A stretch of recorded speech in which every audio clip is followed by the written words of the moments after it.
welcome to the deep dive. Today we're tackling something really interesting, maybe even a bit counterintuitive, the power of letting go, of surrendering control. Yeah, it sounds almost passive, but it's really not. Exactly. We're digging into a source called the transformative power of surrendering to God. Right.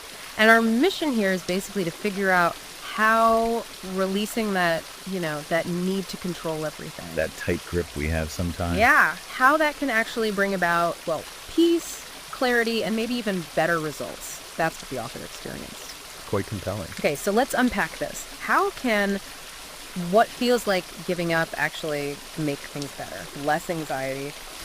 The author has some pretty profound stories. Well, what's key right off the bat is how the author talks about surrender. It's like really specific. Okay. It's not about just throwing your hands up, you know, or dodging responsibility. Not at all. Right.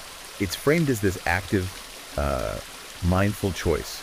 You're choosing to release your hold on a specific outcome. Okay. Outcome specific. Exactly. But you're still, involved. You're still working on things constructively. Gotcha. The author actually mentions testing this. I think it was about 6 to 7 times over maybe 15, 20 days. Yeah. And they saw consistently these incredible results that really worked out well for them. Okay, that distinction feels really important. It's not being passive, it's deciding where your energy goes. Precisely. Can you give us, an example? How did this actually work for the author? Sure. Yeah. One really clear one they shared was about work. A difficult project, deadline looming. Oh, yeah, we've all been there. The pressure. Totally. Mounting pressure, lots of anxiety building up. Well, instead of just grinding harder or freaking out. Right. Instead of spiraling, they made a conscious choice. Yeah. Surrender the outcome. Yeah. Let go of controlling exactly how it turns out. How did they do that, though? Practically. Well, for them, it involved prayer, even chanting God's name. Mm-hmm. But you can see that as a technique, right? Yeah. A focused way to shift energy. Away from the worry. Exactly. Releasing that mental grip on, it has to be this way.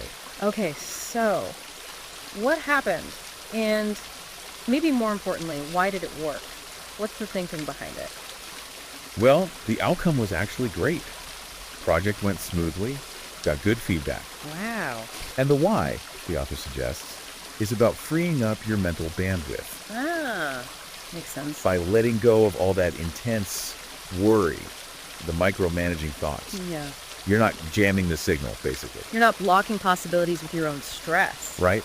It allows for clarity. Maybe new ideas pop up or things just unfold more organically, often better than you could have forced, Yeah, creating space for the best solution, maybe one you didn't even see. Exactly. It's about allowing that optimal path to appear. That's really powerful. And it wasn't just work stuff, was it? This applied elsewhere. Oh, yeah, absolutely. They talk about personal relationships, too. Right. Like a situation with a close friend that was causing a lot of worry. They realized they were just constantly replaying things, Trying to steer it. Control how the relationship developed. Mm-hmm. And when they consciously decided, okay, I need to let go of controlling this, surrender the fear, open their heart. What happened? The tension just eased. And it led to this really nice reconciliation.